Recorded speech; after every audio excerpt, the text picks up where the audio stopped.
confused with the actinomycosis lesions. These lesions, but there is lot of difference between them. A clinician who is going through the crisis can differentiate very easily, because in case of actinobacillus, the pus will be whitish in color. However, then when there will be the case of actinomycosis, there will be the pus will be yellowish in color. So you have to differentiate with that. So again, the actinobacillus organism, and talking about the organism, as it belongs to the family Pasteurellacea, these organisms are also the facultative anaerobic fastidious organisms, and they are gram negative.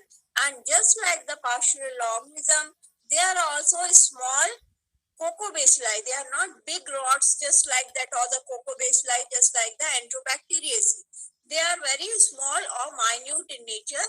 So we can say they are the medium-sized rod, and they are ranging from 0.5 to 0.3 to 0.5 micrometer in width, and 0.6 to 1.5 micrometer in length. Whereas when we have seen in the case of Enterobacteriaceae, their size was up to 5 micrometer, and the width was also much more. So they are considered as the medium-sized rod. Actinobacillus organisms, they are considered as gram-negative, medium-sized rod, and particularly they used to form the focal forms, or whenever they will be growing in the solid media, they used to form the foci.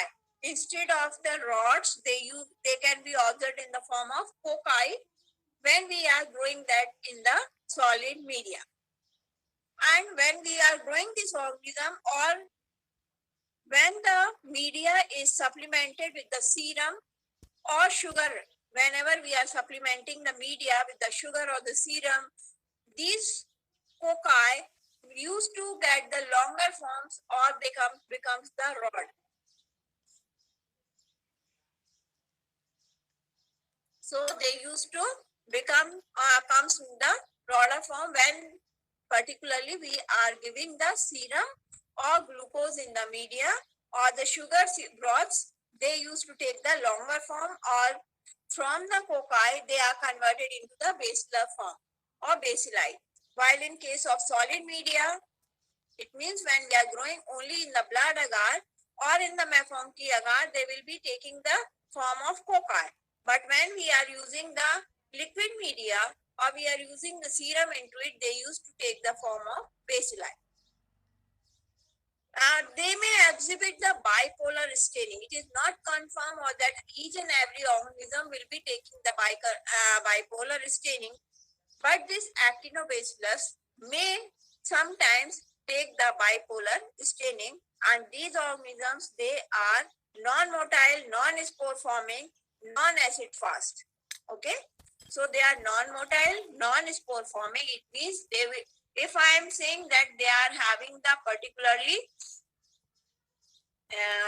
they are means they are non-motile, it means somewhere there may be the capsule or slime layer may be present in these organisms. So non-spore forming and non-motile organisms, they are indole negative and oxidase positive.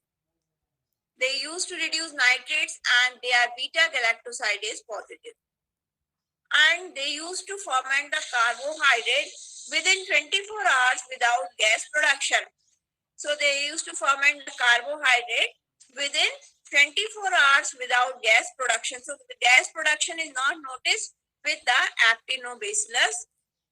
And non-capsulated, they are non-capsulated, but extracellular slime is present in other 3 species, while Actinobacillus pleuropneumoniae, it is capsulated one, while rest of the species, when we will be discussing Actinobacillus ligneraceae and the others, so they will be having slime layer. Okay, they will be having slime layer outer to their LPS or the cellular membrane. So, or the cell wall we can say. So, that's why they are non-motile. So, although they are non-capsulated, but extracellular slime is present in other species, and the capsulated one is the exception is the Actinobacillus pleuropneumoniae. Now these organisms, Actinobacillus, they are generally just like the Pasteurella organism. They are the normal commensals and they are present in the, or they used to harbor the upper respiratory tract and oral cavity of their host. So they used to particularly resides in the upper respiratory tract and the oral cavity, and but do not survive well in the environment. So they are the normal commensals in the living host, but when they are outside the environment, they do not used to survive for a longer period. Some species are commensals, while others are responsible for distinct diseases of the animals, and they are worldwide in distribution. And they are the small granules are found, particularly when we are seeing the structure of this particular this Actinobacillus. The small granules are found scattered along the bacilli, giving a characteristics Morse code form. Morse code form, generally what is the Morse code form? Particularly in case of military, they used to have a secret code. ठीक है, secret code रहता है. According for the alphabets they used, and the language is known as the Morse code. तो जो structure है bacilli का, उसके चारों तरफ जो सर्कुलर कहना चाहिए small granules are scattered, they used to give the structure of characteristics Morse code. And two biotypes of Actinobacillus pleuropneumoniae are present. Some biotype 1 and the biotype 2, and the biotype 1 is NAD dependent, while the biotype 2 is NAD independent. Biotype NAD dependent means when the Staphylococcus streaks needed on the blood agar, and biotype 1 satellites around the Staphylococcus streaks, because these Staphylococcus organisms, they are having the NAD. Okay, they are having the NAD. So what's happening whenever we are streaking the Staphylococcus aureus, particularly Staphylococcus aureus, not the other species. When we in the blood agar plate, when we are streaking the Staphylococcus, and then if the Actinobacillus pleuropneumoniae is there, so if it is a biotype 1, then it will be growing near the streak of the Staphylococcus aureus, because Staphylococcus aureus is releasing the NAD.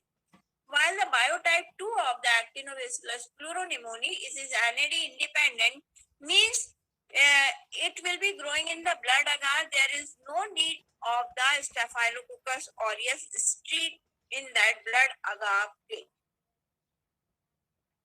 So this is the international Morse code.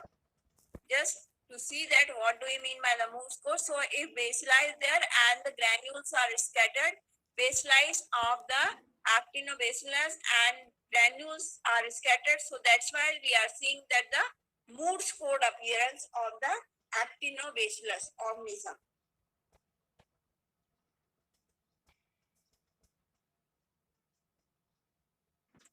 Now when talking about the transmissions of this Actinobacillus, they can be transmitted through the close contact, but generally they are transmitted through the aerosols, or whenever there is the breach in the skin, when there will be the skin is particularly break in the skin or the breach in the skin, particularly in case of animals when they are feeding near the thorn and all that, so there are chances that their skin may be having the breach, या skin उनकी cut जाती है due to the wires and all that. So there, when there will be the breach in the skin or through the aerosol or in the close contact, the animals may get the infection of Actinobacillus.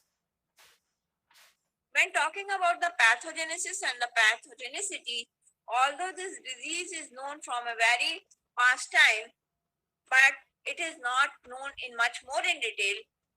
But the virulence factors which are present, so the virulence factor in the beginning also I have told that What do you mean by the virulence factor? The virulence factor, it says the organisms and its structure will be of the virulence factor. If I am saying if it is a gram-negative organism, so lipopolysaccharide present in the structure of this bacilli will be working as a lipopolysaccharide. It is working as a virulence factor. And now the capsule, if it is having the slime layer or the capsule, so it will be preventing it from phagocytosis. So there won't be any site for the structure, so there won't be complement won't be activated, so there won't be any lysis. Now iron acquisition factors will be there. These structures are having the adhesins, so with the help of the adhesins they will be adhering with the host cell, receptors, proteases are there, and other than that cytotoxins are there, that are the repeating toxins. Cytotoxins that are known as the RTX or repeat in toxins. Cytotoxins, RTX, that is repeat in toxins. They are also released by these particularly gram-negative organisms. So generally endotoxins and the cytotoxins are also released by the gram-negative organisms. So which are the generally disease caused by the Actinobacillus species?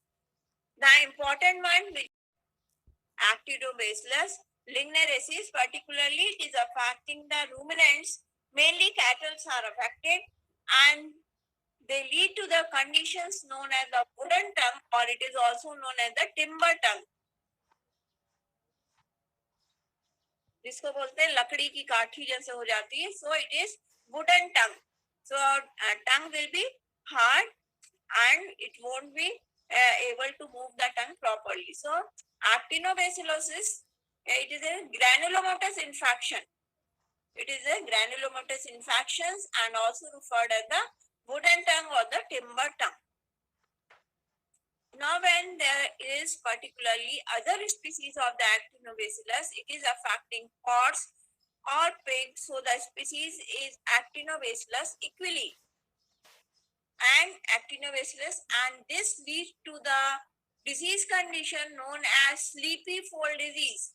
In case of horse, the disease condition in case of foals is known as the sleepy foal disease because there is septicemia and the foal used to feel sleepy all the time. That's why it is known as the sleepy foal disease. And there may be the purulent arthritis. Purulent arthritis, suppurative multifocal nephritis, and septicemia.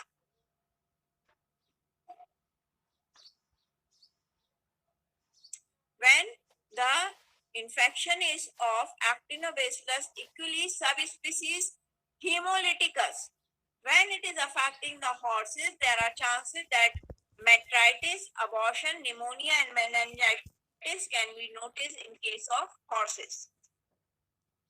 While the Actinobacillus suis, it particularly, as the name indicates, suis means it will be affecting the swines or the pigs. So again, they will be responsible for causing pleuropneumonia, meningitis, abortion, myocarditis. And the disease condition is known as the mulberry heart disease. So the mulberry heart disease in pigs is caused by Actinobacillus suis. And again, there will be the metritis, enteritis, and cutaneous lesions. Then there will be the Actinobacillus pleuropneumonia. It will be affecting the pigs and they will be causing the disease condition known as the fibrinonecrotic pleuropneumonia.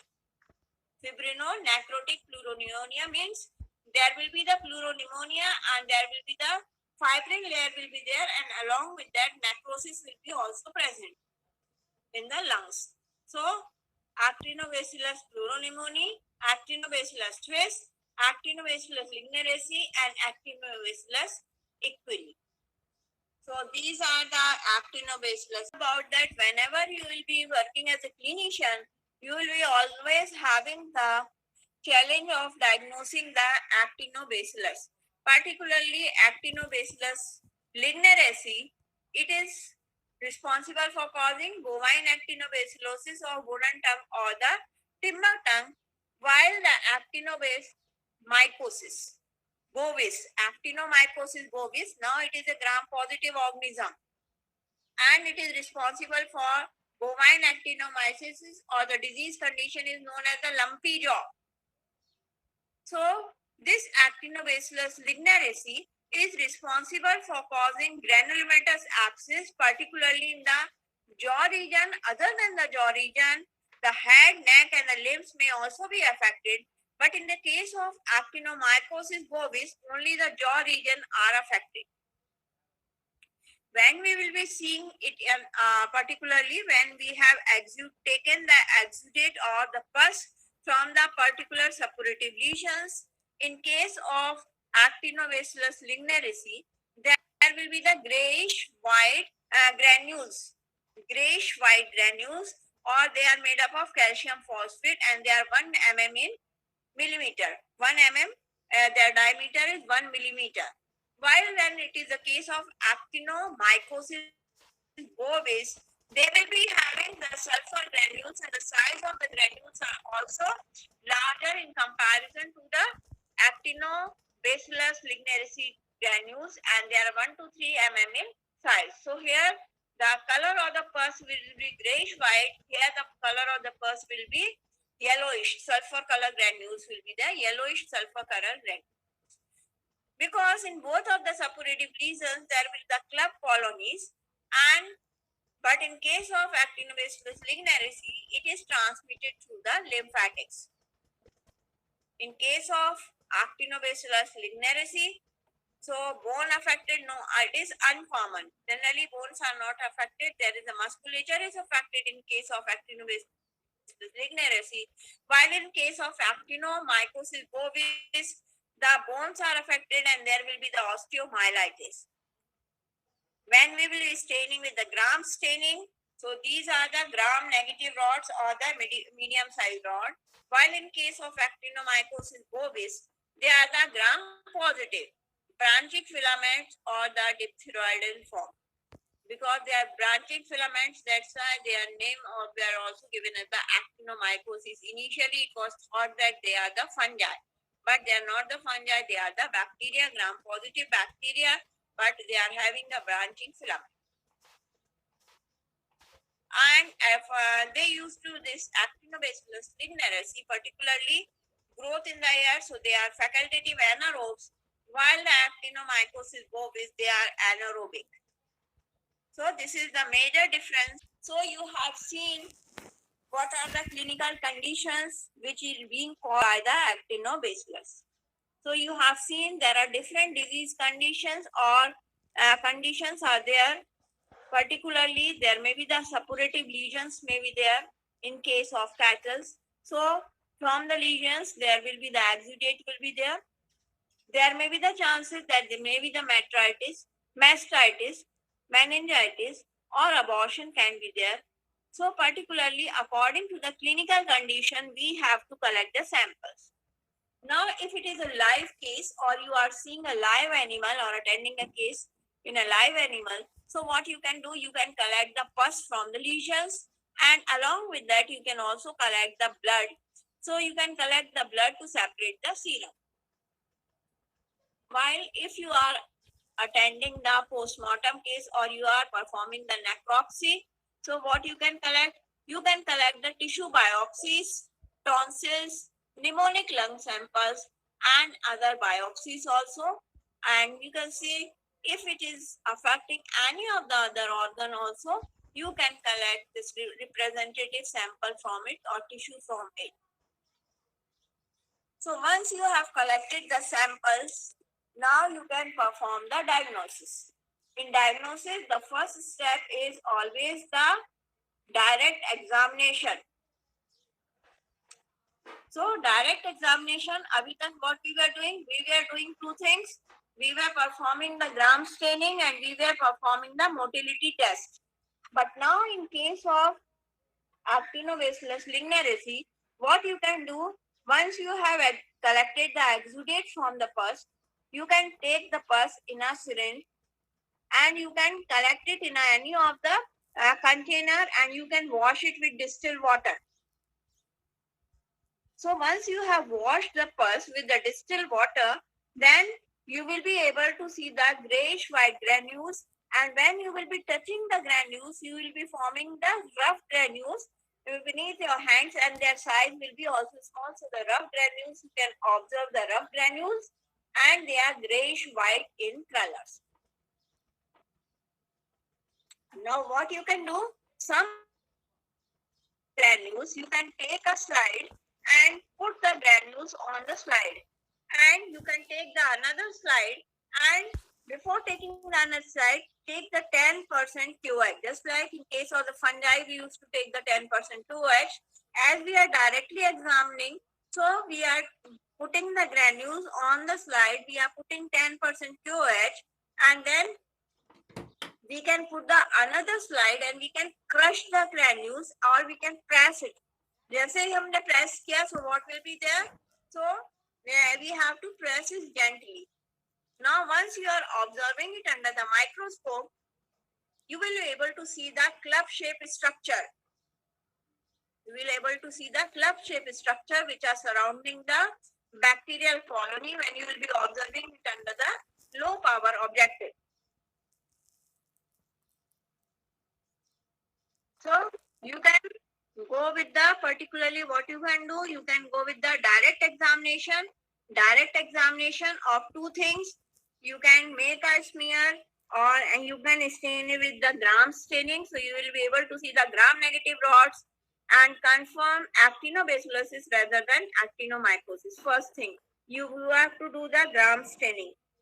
Second thing, you have to collect the granules. You have to wash the granules first. So you have collected the plus or the exudate. Then you are washing it with the distilled water. Then you are observing it in the 10% pH under the microscope. So you will be able to see the club-shaped colonies which will be surrounding the bacteria. So this will be seen under the low power objective. And when you will be as the club shape structures are present in both the forms or both of the disease condition. So what you can do, you can also stain it and see it under the microscope. So you will be seeing the gram negative rods instead of the gram positive organism. Now you can also go for the histopathological sections, and you can perform the histological sections of the affected tissues. So there you will be finding the characteristic club-shaped colonies. So the characteristic club-shaped colonies, it is present in case of both the actinobacillus and actinomycosis both. So you are here, after that you have to differentiate it. So first differentiation you can do here only in the pus. Once you have collected the exudate or the pus, then you can wash it and you can see the colors. If it is grayish white, you can say this is the case of the actinobacillosis. And further, you will be seeing it, observing it under the microscope and staining it with the gram staining also. So this is the inflammation of soft tissue. Clinically, manifestation is induration of tongue called as wooden or the timber tongue. So here you can see here it is the gram negative organisms are there, and in between very small gram negative organisms are there, and here you can see the club shape structures are present. Club shape structure. So this is the characteristic. This is the histopathological lesion of the particular actinobacillus case. Other than the isolation and particularly direct examination in microbiology in media for its growth. So whenever we are taking the blood agar or the particularly sheep or blood agar, so there will be getting a non-hemolytic, shiny and slightly sticky. These are very, you can are able to see the pinpointed colonies. They are pinpointed colonies. They are the, and here you can observe that they are non-hemolytic. They are shiny and but they are sticky. When you will be trying to take it out with the help of the inoculation loop, it will be difficult for you to pick up the colony from the plate because they are very sticky. It is difficult to take out the colonies from this plate because the colonies are having upon the property of stickiness, slightly sticky, but this property used to, or the organism used to lose the property upon subculturing. So on primary isolation, colonies are non-hemolytic, shiny and slightly sticky. So whenever we are growing this organism on the MacConkey agar, here you can see the MacConkey agar. It is a MacConkey agar, and in MacConkey agar, we are inoculating three different organisms. First is Actinobacillus ligneraceae. So here it is Actinobacillus ligneraceae. Here you are getting the whitish color colony and some of them are pinkish color colony. Here you can observe this. Actinobacillus ligneraceae, and they are because they are the late reactors or the late fermenters. Here, particularly in the right hand side, this is the Actinobacillus equili. It used to ferment the lactose. So here you are getting the pinkish color, small pointed pinkish color colony. While the Actinobacillus pleuropneumoniae, it doesn't grow in the MacConkey agar, so here won't be any growth in the MacConkey agar.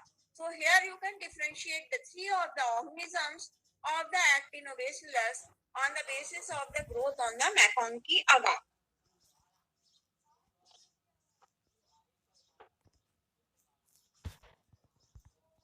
Colonies on blood agar and are cohesive or adhesive property. They grow on the MacConkey agar and late lactose fermenter. So pale to pinkish in color. While Actinobacillus equili, we have seen that they are hemolytic and blood agar. Hemolytic and blood agar and cohesive. Cohesive means they are again sticky and lactose fermentation on MacConkey agar. So they will be giving the pinkish color colony on the MacConkey agar.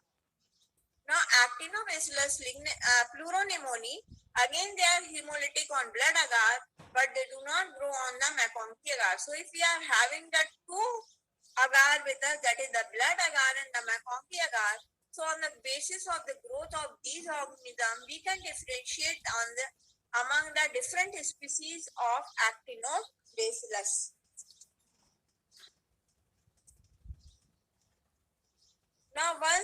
Now motility. So non-hemolytic colonies on blood agar, slow lactose fermenter, and on the basis of biochemical test or the biochemical profile. So they are glucose fermenter, oxidase and urease positive and indole negative. And they are variable on the dependency of the NAD factor, or we can say X or V factor. They are variable, or particularly Actinobacillus pleuropneumoniae biotype 1 needs the V factor. V factor is the NAD and the so Actinobacillus pleuropneumoniae biotype 1 needs the V factor. V factor is the NAD. In the beginning, I have told that the Actinobacillus pleuropneumoniae are the type 1 and the type 2. So the type 1 is dependent on the NAD and the type 2 is non-dependent on the NAD. So the type 1 needs the V factor. So when we will be discussing about the Haemophilus, I will be discussing in detail about the X and the V factor. So these organisms, they also particularly they used to give the CAM test. So the CAM test is with the Actinobacillus pleuropneumoniae biotype 2.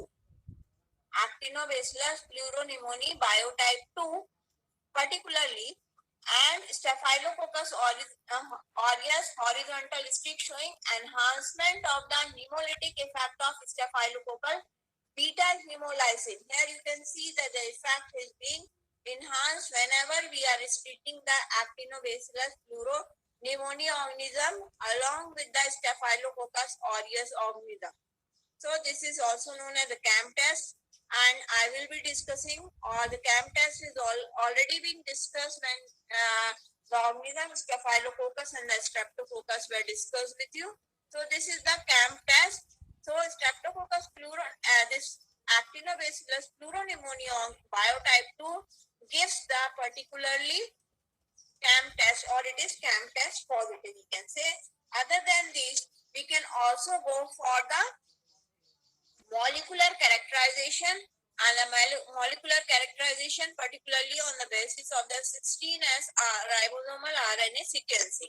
So first we have to go for the amplification, or we have to perform the PCR of the 16S ribosomal RNA. Once we have performed the PCR, then only we can go for the sequencing.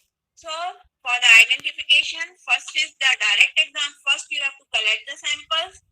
Then you have to go for the direct examination. In case of Actinobacillus lignarici, you have seen that the direct examination with the help of gram staining, and the second thing is with the exudate. We can see the exudate under the microscope. Now we can go for the isolation and the identification. In isolation and the identification, we can go with the different type, particularly in the blood agar and in the McConkey agar. Once we have seen the growth of the organism, then we can identify on the basis of the motility, colony characteristics, and the hemolytic and the non-hemolytic property. Again, the biochemical profile. Once we have gone with the biochem isolation and identification, then we can perform the CAM test. We can perform the CAM test. So this Actinobacillus pleuropneumonia will be giving the CAM test, or it is CAM test positive. Then we can go for the molecular typings. In the molecular characterization, we can go for the 16S ribosomal RNA, first PCR, and then followed by the sequencing. So any doubt is there in Actinobacillus?